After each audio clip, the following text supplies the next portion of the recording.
Hey everyone, this is Chandni Dinani welcoming you to Magnet Brains. अब हमें देखना है the second type of future tense जो कि क्या है future continuous tense. तो इसमें भी सबसे पहले हम देखेंगे कि future continuous tense का meaning क्या है, फिर हम देखेंगे where do we use future continuous tense, इसे हम कहाँ कहाँ यूज करते हैं, एंड देन फाइनली जो हमारा मेन मोटो है वो क्या है, structure of future continuous tense. हम फ्यूचर कंटिन्यूअस टेंस का स्ट्रक्चर बनाएंगे for positive, negative and interrogative sentence. चलिए देखते हैं what do we mean by future continuous tense. क्या करेंगे, सबसे पहले वर्ड से मीनिंग बनाएंगे. चलिए, बात हो रही है फ्यूचर की, यानी जो भी एक्शन होगा वो होगा आने वाले समय में, आने वाले कल में, जो कि है फ्यूचर. और फिर है कंटिन्यूअस, यानी जो काम है वो फ्यूचर में लगातार होगा, क्योंकि कंटिन्यूअस का मतलब क्या होता है,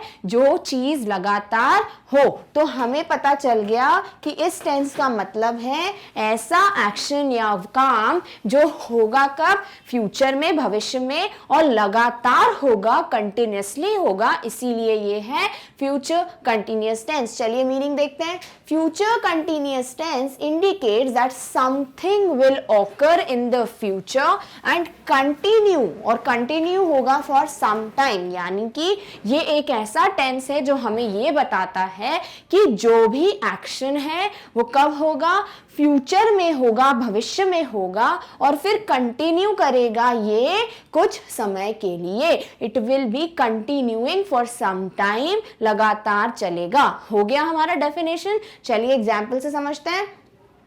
Reena will be running in a race. एक रेस होने वाली है फ्यूचर में, उसमें रीना जो है दौड़ेगी. तो दौड़ने का काम होगा फ्यूचर में और वो होगा लगातार, रनिंग, इसीलिए ये हो गया future continuous tense. Reena race में दौड़ेगी.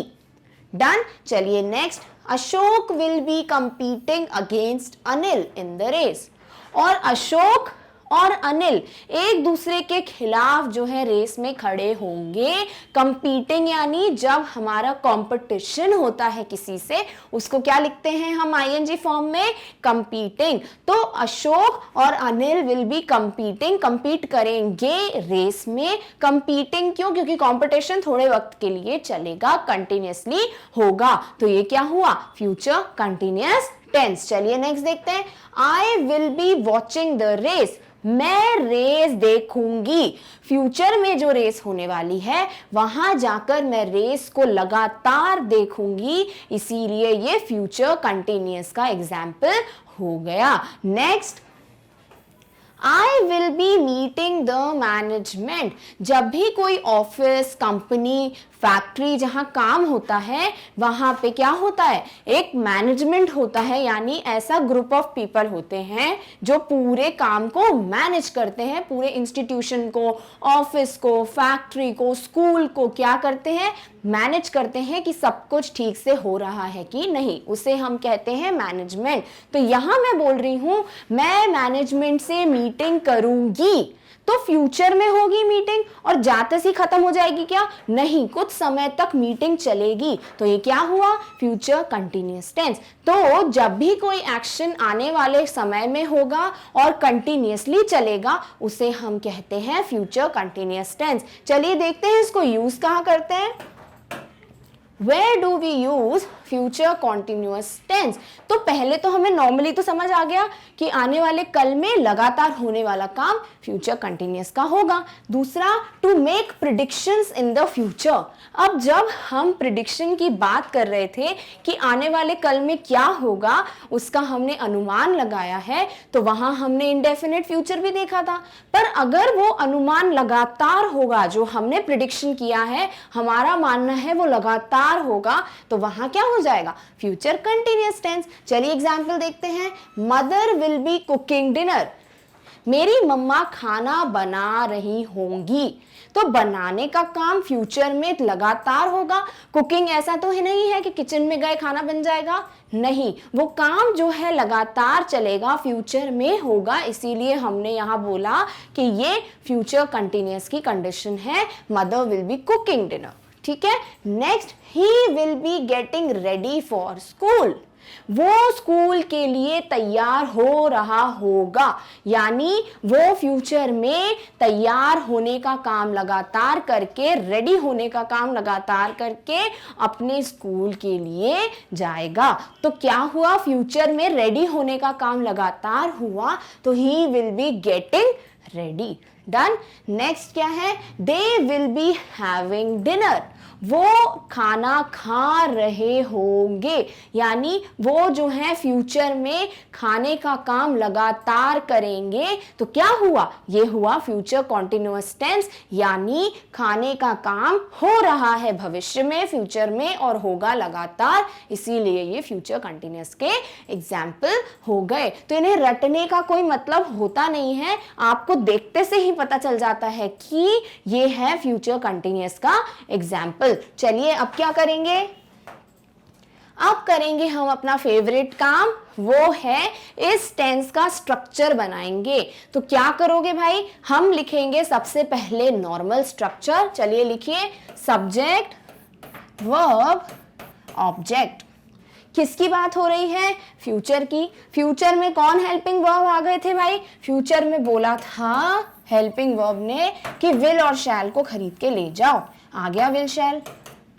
फिर किसकी बात हो रही है, कंटिन्यूअस की। कंटिन्यूअस दिख गया, इंपॉर्टेंट नोट का सेकंड पॉइंट याद आ गया कि कंटिन्यूअस टेंस यानी वर्ब का फर्स्ट फॉर्म प्लस आईएनजी लगा दो,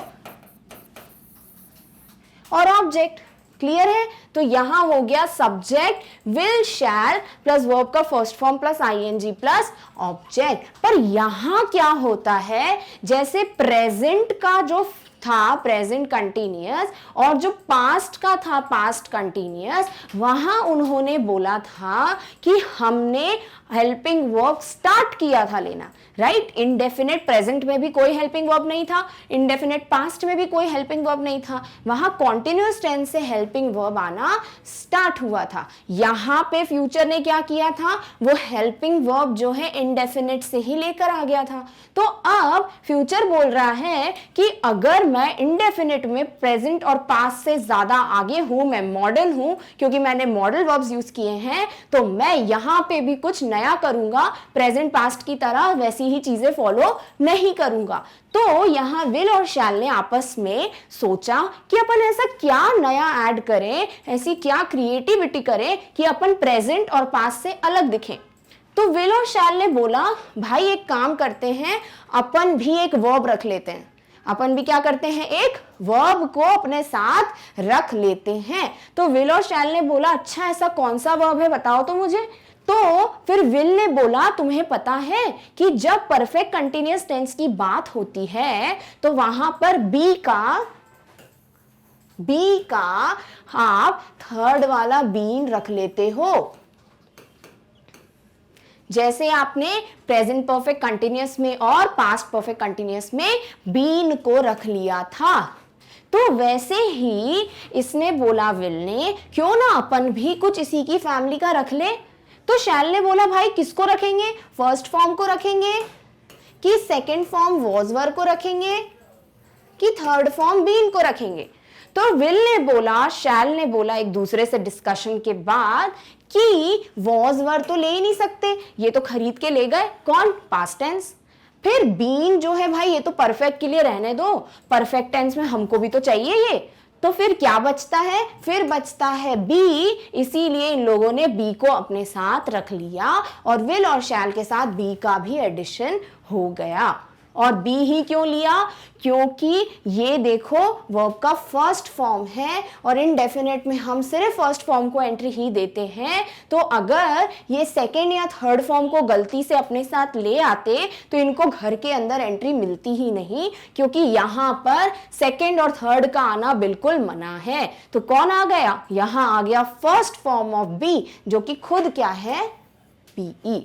तो आ गया यहाँ पे क्या, सब्जेक्ट विल शैल, अलग दिखने के लिए इन्होंने वर्ब रख लिया बी प्लस वर्ब का फर्स्ट फॉर्म प्लस आईएनजी, क्योंकि कंटिन्यूअस है और ऑब्जेक्ट तो है ही। तो इस तरीके से हमारा बनता है फ्यूचर कंटिन्यूअस टेंस का स्ट्रक्चर। क्लियर है, चलिए अब एग्जाम्पल से समझते हैं। I will be reading a letter, मैं लेटर को पढ़ रही होंगी, यानी फ्यूचर में मैं लेटर का पढ़ने का काम फ्यूचर में क्या करूंगी, लगातार करूंगी। तो क्या हुआ, future continuous tense. Structure follow हो रहा है क्या, देख लेते हैं। आई हो गया सब्जेक्ट, विल हो गया हेल्पिंग वर्ब, अलग दिखने के लिए क्या लगा लिया, बी। फिर रीडिंग क्या हुआ, वर्ब का first form read plus ING, और लेटर हो गया ऑब्जेक्ट। सही है, बिल्कुल बिल्कुल सही है, स्ट्रक्चर फॉलो हो रहा है, ये फ्यूचर कंटिन्यूअस को फॉलो कर रहा है। चलिए दूसरा एग्जाम्पल देखते हैं। We shall be teaching together in the university. हम यूनिवर्सिटी में एक साथ पढ़ा रहे होंगे, यानी हम दोनों फ्रेंड्स यूनिवर्सिटी में, जहाँ पे हम कॉलेज कहते हैं जो, वहाँ पर हम दोनों एक साथ क्या कर रहे होंगे, पढ़ाने का काम लगातार कर रहे होंगे।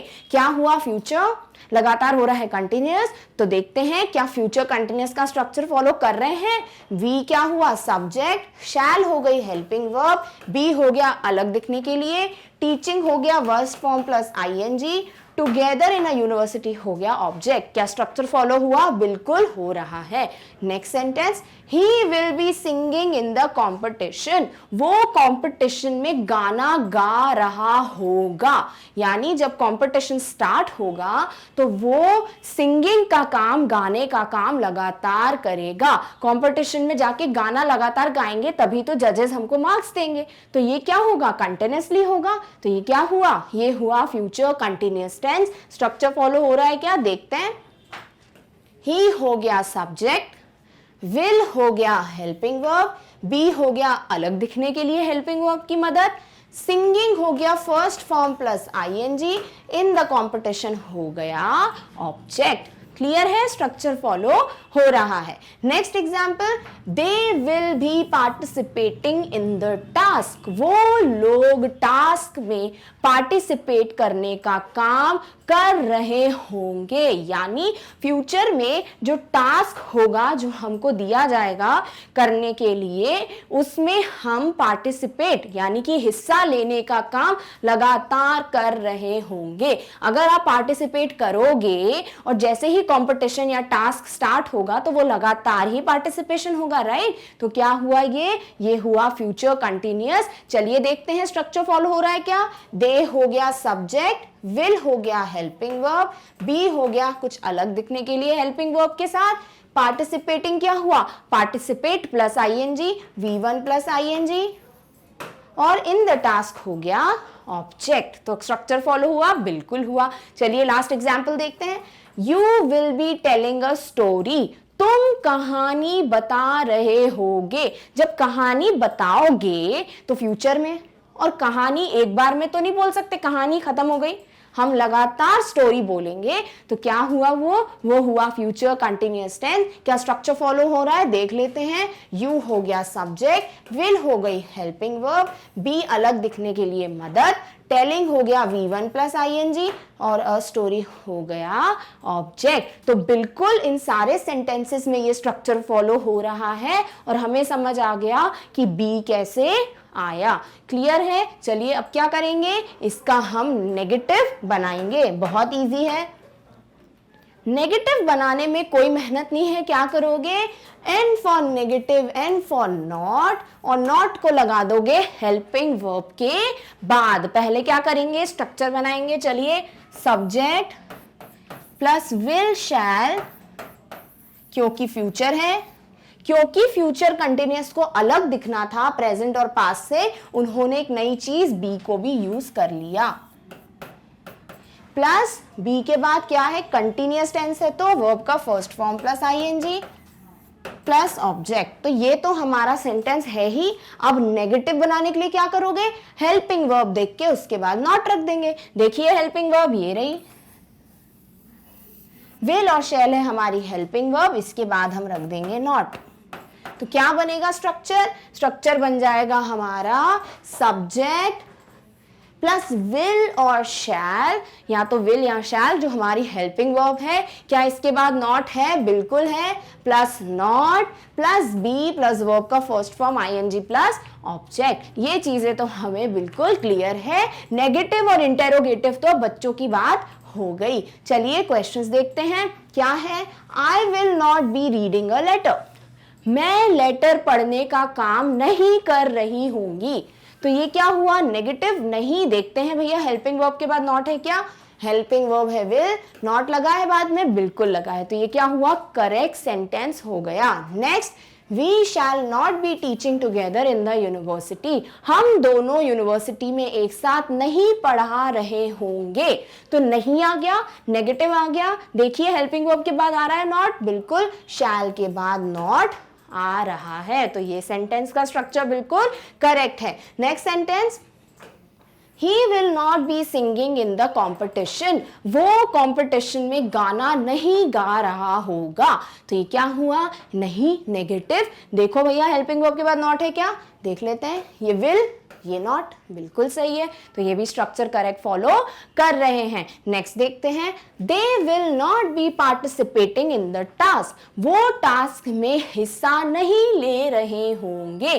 क्या हुआ, ये नहीं, नेगेटिव। क्या करोगे, हेल्पिंग वर्ब के बाद नॉट रख देंगे। देखिए हेल्पिंग वर्ब, ये रहा नॉट, बिल्कुल करेक्ट है। लास्ट स्टेटमेंट देखते हैं, you will not be telling a story, तुम कहानी नहीं बता रहे होगे। तो नहीं है, नॉट है, नेगेटिव है। क्या करोगे, हेल्पिंग वर्ब के बाद नॉट को रख दोगे। देखो भैया ये रही हेल्पिंग वर्ब, ये रहा नॉट, ये भी स्ट्रक्चर फॉलो कर रहे हैं। तो क्लियर हुआ कैसे हम नेगेटिव बनाते हैं of the positive future continuous tense. चलिए लास्ट क्या बचता है, अब इसका हम क्या बनाएंगे, इंटेरोगेटिव। वो भी हमारे लिए बहुत इजी है। क्या करेंगे भैया, इंटेरोगेटिव में तो दो ही चीजें होती हैं। क्या, पहले स्ट्रक्चर लिख लो, सब्जेक्ट विल और शैल प्लस बी, क्योंकि अब ये जुड़ गया है कंटिन्यूअस के लिए, कंटिन्यूअस है इसीलिए वर्ब का first form ING plus object. क्या यही है हमारा नॉर्मल स्ट्रक्चर। क्या करोगे इसको इंटेरोगेटिव बनाने के लिए, इंटेरोगेटिव के लिए हम करते हैं हेल्पिंग वर्ब को आगे शिफ्ट, फिर लगाते हैं लास्ट में क्वेश्चन मार्क। बस यही तो करना है। चलो लिखते हैं, विल और shall plus subject plus be plus verb की first form ING plus object question mark. क्या यही बन रहा है स्ट्रक्चर, चेक कर लेते हैं। पहली हेल्पिंग वर्ब है करेक्ट, सब्जेक्ट है बिल्कुल सही, फिर B1 ING ऑब्जेक्ट तो वैसा का वैसा फॉलो हो रहा है, बिल्कुल सही। लास्ट में क्वेश्चन मार्क, एग्जैक्टली यही है हमारा इंटेरोगेटिव का स्ट्रक्चर जो आपने खुद ही बना लिया। चलिए अब स्टेटमेंट्स देखते हैं। Will I be reading a letter? क्या मैं लेटर पढ़ रही होंगी। तो ये स्टेटमेंट में हम जो है सोचते हैं क्या ऐसा होगा, क्योंकि क्वेश्चन है और फ्यूचर है तो हम यहाँ सोच रहे हैं क्या ऐसा होगा। तो हम यहाँ पर क्या करेंगे, इसके लिए हम हेल्पिंग वर्ब को सब्जेक्ट के पहले रख देंगे। चेक कर लेते हैं, पहले आ रही है हेल्पिंग वर्ब, फिर सब्जेक्ट, फिर बी, फिर फर्स्ट का फर्स्ट फॉर्म आईएनजी और ऑब्जेक्ट क्वेश्चन मार्क। क्लियर है, स्ट्रक्चर फॉलो हो रहा है, बिल्कुल हो रहा है। हेल्पिंग वर्ब सब्जेक्ट के पहले रख दी गई है और कुछ भी मिसिंग नहीं है स्ट्रक्चर से। तो ये हो गया हमारा करेक्ट स्टेटमेंट। नेक्स्ट देखते हैं, shall we be teaching together in the university. क्या हम दोनों यूनिवर्सिटी में पढ़ा रहे होंगे। तो यहाँ भी हम सोच रहे हैं, क्वेश्चन है तो देखते हैं हेल्पिंग वर्ब पहले है क्या, देख लेते हैं। ये रहा हेल्पिंग वर्ब, फिर है सब्जेक्ट, फिर बी, वर्ब का फर्स्ट फॉर्म आईएनजी, ऑब्जेक्ट। बिल्कुल करेक्ट स्ट्रक्चर फॉलो हो रहा है। नेक्स्ट स्टेटमेंट देखते हैं, will he be singing in the competition. क्या वो कॉम्पिटिशन में गाना गा रहा होगा। क्या हुआ, क्वेश्चन। क्या हेल्पिंग वर्ब पहले लिखी है, देखिए बिल्कुल लिखी है। क्या सब्जेक्ट है, हाँ है। बी रखा है, बिल्कुल रखा है। क्या फर्स्ट फॉर्म आईएनजी है, बिल्कुल है। क्या ऑब्जेक्ट सही जगह रखा है, बिल्कुल रखा है। क्या आपने क्वेश्चन मार्क लगाया, लगा लिया। ये हो गया हमारा इंटेरोगेटिव। नेक्स्ट स्टेटमेंट देखते हैं, will they B participating in the task. क्या वो टास्क में पार्टिसिपेट करेंगे या कर रहे होंगे। तो यहाँ पे भी क्वेश्चन है, देखते हैं। हेल्पिंग वर्ब पहले शिफ्ट की, बिल्कुल की। ये देखिए हेल्पिंग वर्ब, दे हो गया सब्जेक्ट, बी को as it is, first form plus ING, object question mark. क्या स्ट्रक्चर फॉलो हो रहा है? बिल्कुल हो रहा है, तो ये भी हमको क्लियर हो गया। लास्ट स्टेटमेंट क्या है? Will you be telling a story? क्या तुम स्टोरी सुना रहे होगे? फिर आ गया क्वेश्चन, देखते हैं हेल्पिंग वर्ब पहले है कि नहीं। बिल्कुल है। क्या सब्जेक्ट है बाद में? बिल्कुल है। क्या बी लिख दिया? हाँ लिख दिया। क्या वर्ब का फर्स्ट फॉर्म आईएनजी लगाया? बिल्कुल लगाया। आपने ऑब्जेक्ट रखा कि नहीं? बिल्कुल रख दिया। क्वेश्चन मार्क मत भूलना, नहीं भूले। तो ये हो गया हमारा इंटेरोगेटिव का स्ट्रक्चर और कुछ एग्जाम्पल जिससे हमें क्लियर हो गया कि इन स्ट्रक्चर से हम स्टेटमेंट्स कैसे बनाते हैं। तो हमें समझ आ गया फ्यूचर कंटिन्यूअस टेंस में बीई ये कैसे आया और नेगेटिव, पॉजिटिव और इंटेरोगेटिव हम कैसे बनाते हैं, वो तो हमको बहुत अच्छे से समझ आ गया है। अब क्या बचता है भाई? अब बचता है नेक्स्ट टाइप यानी थर्ड टाइप ऑफ फ्यूचर पढ़ना, जो कि है फ्यूचर परफेक्ट टेंस। परफेक्ट सुन लिया, फ्यूचर सुन लिया, पता है ना कैसे स्ट्रक्चर बनता है? चलिए बनाने की कोशिश कीजिए। तब तक आप अपना ध्यान रखिए और अगले वीडियो में हम चेक करेंगे कि स्ट्रक्चर आपसे सही बना कि नहीं बना। चलिए, इस टॉपिक का अगर आपको नोट्स चाहिए तो वो आप डिस्क्रिप्शन में देख सकते हैं। Thank you so much for watching. Bye.